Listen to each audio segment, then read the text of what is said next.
What is classical physics? Let's start with the easiest, perhaps. What is physics? Physics is the study of the natural world. It's the study of the physical world, the world we live in. It's experimental science, and it's really the heart, the core of all other experimental sciences. Physics goes beyond just a simple description of nature. It's an attempt to unify a broad variety of phenomena that we observe in the world, both the natural world and the technological world. We're looking for the underlying principles, the explanation, the prediction. We would like to be able to really understand the world around us, measurable things in particular. Physics studies matter and energy, space and time, studies particles and waves, forces and motion. These are a lot of words that we use. We have deep intuitive sense about what those words mean. And part of what we're going to be doing in this course is to start looking carefully at each of these words. What do I mean by energy? What do I mean by force? How would I define that in a laboratory and measure it? And what use is it? How does it help me to understand things about the world?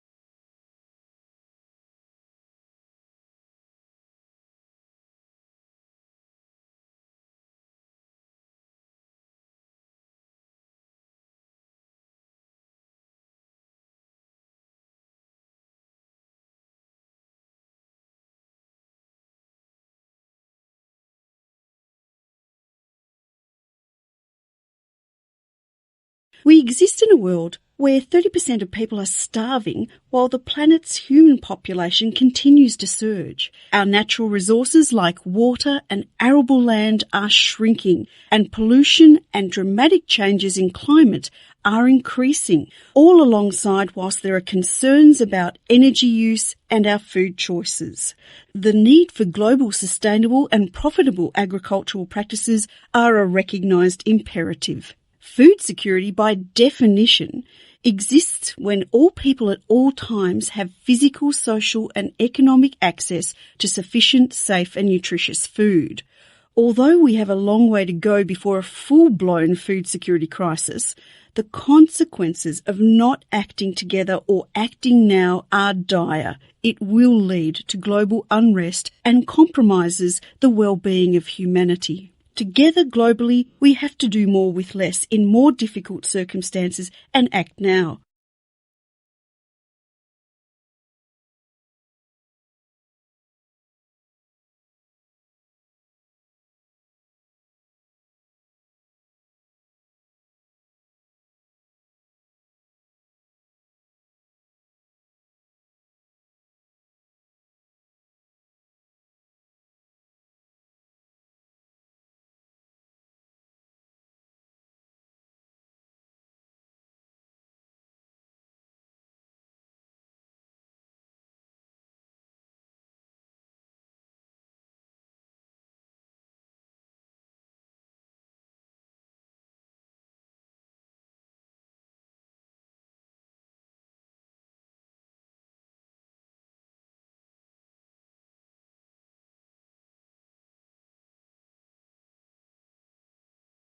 Anthropology is a holistic study of humankind. It studies all the aspects of human life, all geographic regions of all time periods, from its evolution as Homo sapiens to its diverse manifestations within cultures and societies, both past and present. Since recorded history, people have sought answers to such far-reaching questions as who we are, how have we come to be as we are, how can diverse peoples coexist peacefully, and what might the past and present tell us about our future? Anthropology seeks to answer these and many other fundamentally humanistic questions. Anthropology employs both qualitative and quantitative research methods within its numerous subdisciplines. Common to all anthropologists is method of fieldwork. A physical anthropologist may observe wild or captive primates or dig prehistoric sites to discover clues about humankind's origins and early migration patterns. An applied anthropologist plays games with disadvantaged schoolchildren to advise school administrators on how to create conflict-reducing after-school programs. A sociocultural anthropologist may live in a hut among tribal communities to learn the meanings of their unique rituals and political economy. A linguistic anthropologist interacts with native language speakers at a family function to discover clues to their cultural retention amidst globalizing society.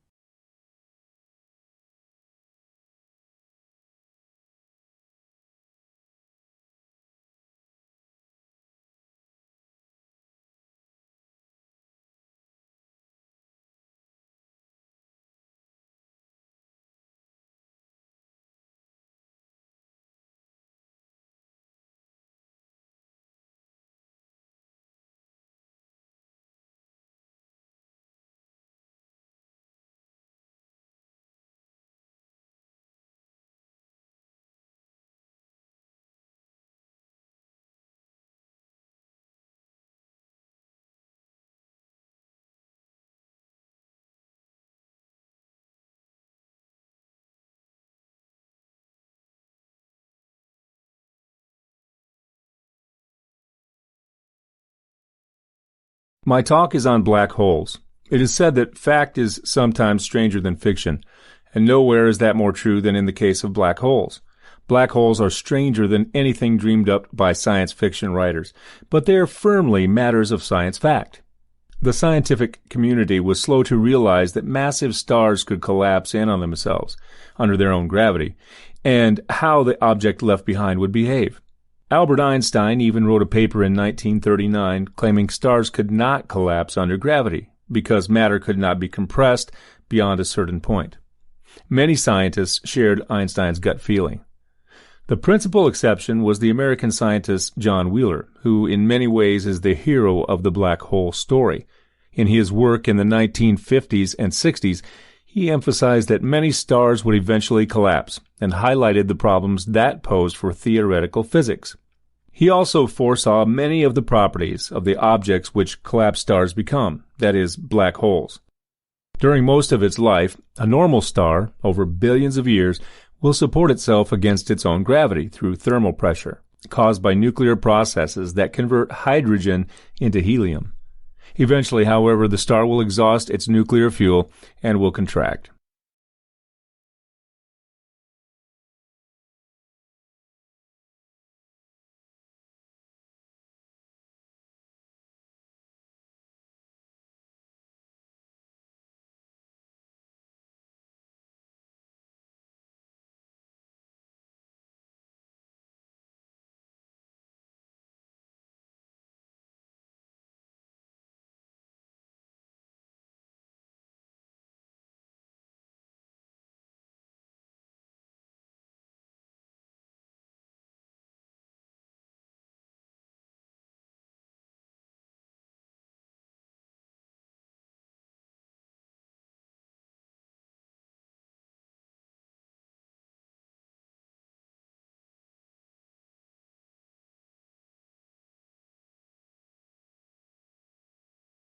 This class today is about language, and language is, to a large extent, where the action is. Let's start with an interesting claim about language made by Charles Darwin. So Darwin writes, "Man has an instinctive tendency to speak, as we see in the babble of our young children, while no child has an instinctive tendency to bake, brew, or write." And what Darwin is claiming here is that language is special, in that there's some sort of propensity or capacity or instinct for language, unlike the other examples he gives. Not everything comes natural to us, but Darwin suggests that language does. Well, there are some basic facts that support Darwin's claim. Every human society has language. In the course of traveling, cultures encounter other cultures, and they often encounter cultures that are very different from their own. But through the course of human history, nobody has ever encountered another group of humans that did not have a language. Does this show that it's built in? Well, not necessarily. It could be a cultural innovation. It could be, for instance, that language is such a good idea that every culture comes across it and develops it. Just about every culture uses some sort of utensils to eat food with, a knife and a fork, chopsticks, a spoon. This probably is not because use of eating utensils is human nature, but rather it's because this is a very useful thing that cultures discover over and over again. Well, we know that this probably is not true with regard to language. And one of the reasons we know this is because of the demonstrated case studies where a language is created within a single generation.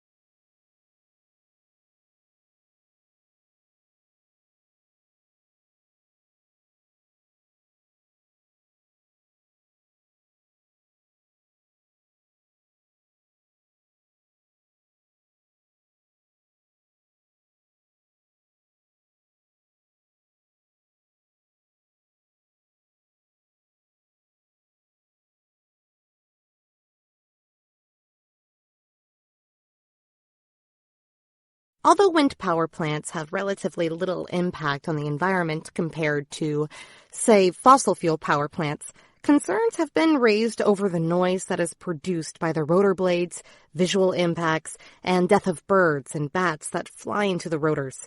This is termed as avian or bat mortality. Like all mechanical systems, wind turbines produce some noise when they operate. Most of the turbine noise is masked by the sound of the wind itself, and the turbines run only when the wind blows. In recent years, though, engineers have made changes in design to reduce the noise from these wind turbines. Early model turbines are generally noisier than the most new and larger models. As wind turbines have become more efficient, more of the wind is converted into rotational torque to drive the motor that produces electricity, and less into acoustic noise. Additionally, proper sitting and right selection of insulating materials can help minimize noise impacts. Unlike most other generation technologies, wind turbines do not use combustion to generate electricity and hence don't produce any air emissions whatsoever. The only potentially toxic or hazardous materials given off are relatively small amounts of lubricating oils and hydraulic and insulating fluids. Therefore, contamination of surface or groundwater or soils is highly unlikely.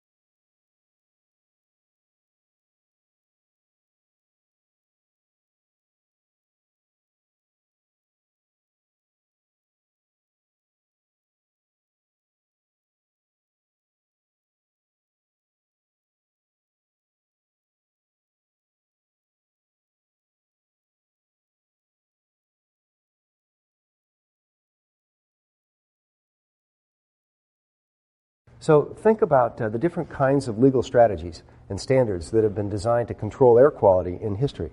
Well, one is land use and zoning. So thinking about how you'd segregate different land uses. So you keep the industrial facilities or the, say, the military sites away from the residential areas. So this idea of segregation or buffering land uses where you have high levels of emissions from those where people reside away from schools. This was one of the earliest forms of attempted control, and there are examples in London back in the 17th century of prohibiting certain kinds of facilities, rendering plants, or plants that produce a lot of smoke in the air from being in residential areas. Another approach to controlling air quality is the idea of setting a ceiling or an allowable emission limit. So the idea that you would, chemical by chemical, set an allowable level of contamination in the air has become really central to the way that we've thought about trying to manage our health. So, have these policies been developed in a way that's precautionary to prevent significant deterioration? And as you look at the structure of the Clean Air Act, you'll see that this idea of prevention of significant deterioration is a really critical concept.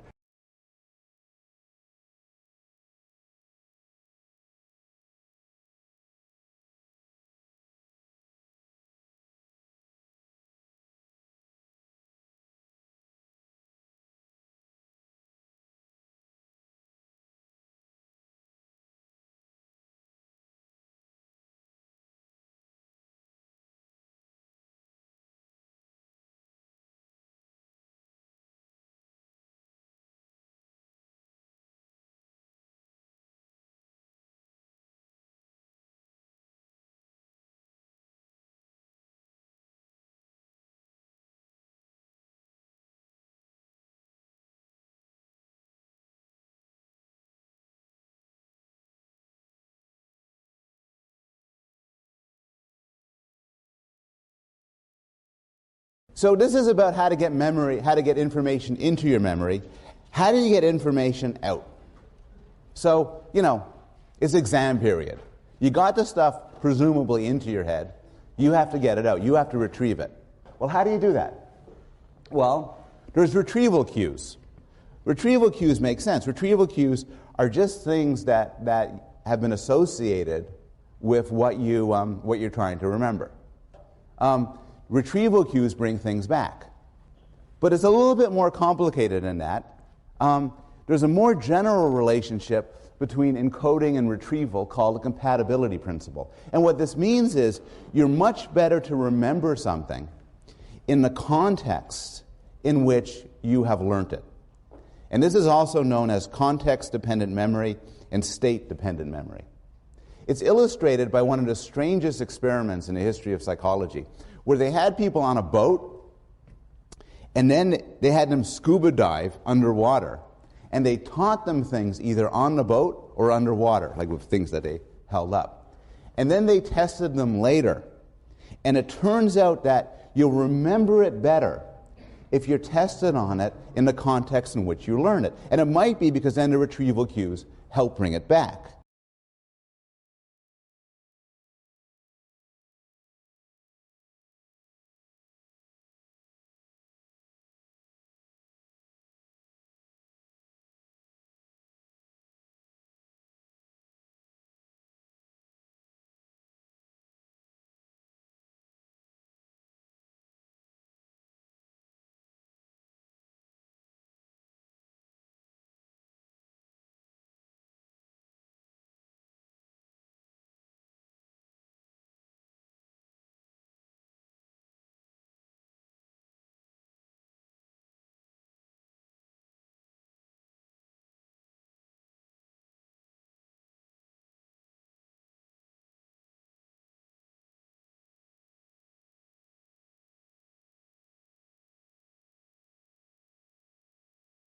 Now, when we talk about personality, we're talking about something else as well.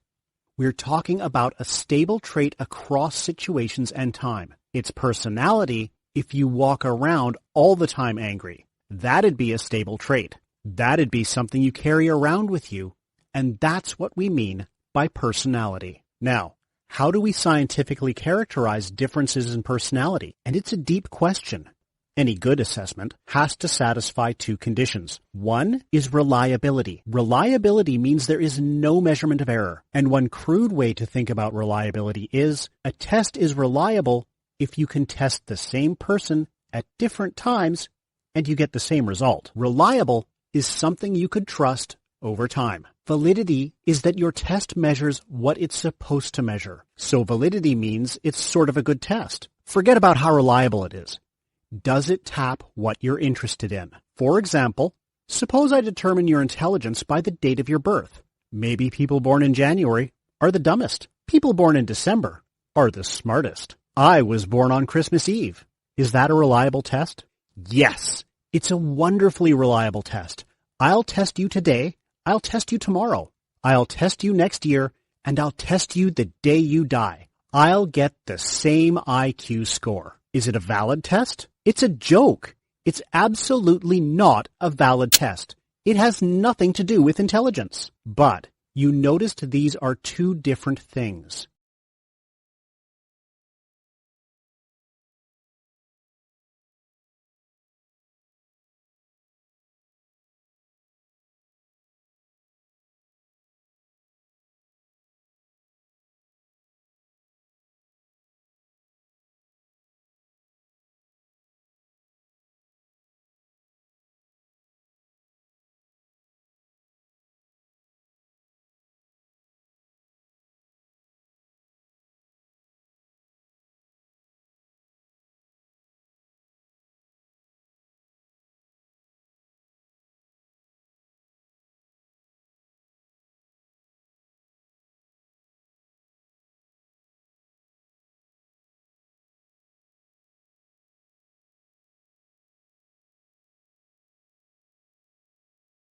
Can we live without water?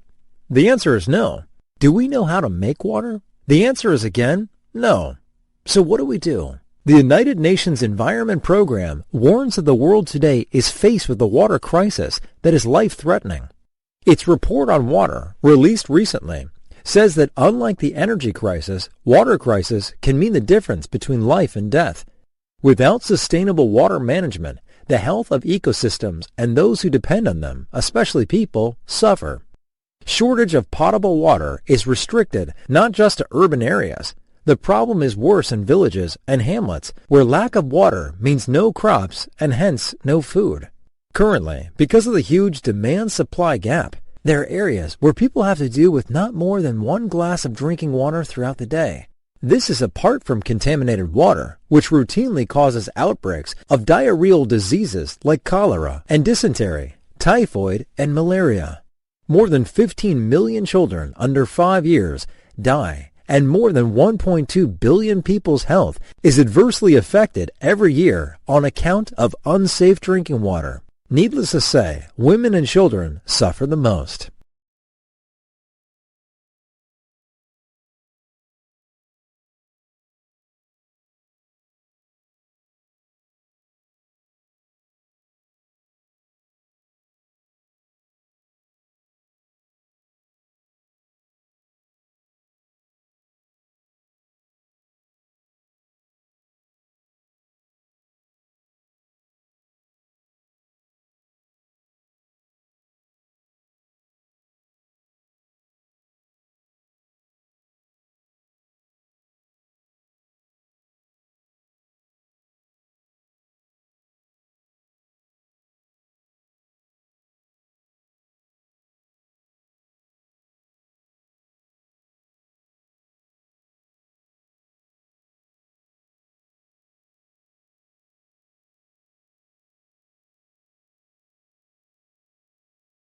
Well, creating employee well-being in the workplace is not just a case of providing free fruit for employees or designing breakout areas in their offices.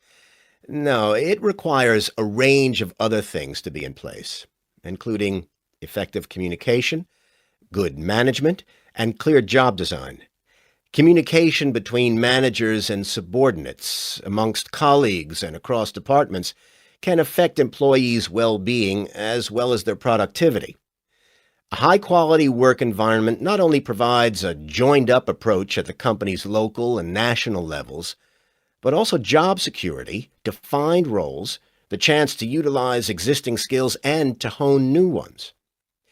When looking to improve employee well-being, management should introduce internal activities that would benefit employees and companies in the long run, rather than focusing on easy-to-implement options which may not in fact lead to ongoing impact. Companies should make small but systematic changes to manager training, foster appropriate conditions for employees, and create opportunities for their development. In doing so, employee well-being will be promoted, people will feel valued, and they'll be more productive.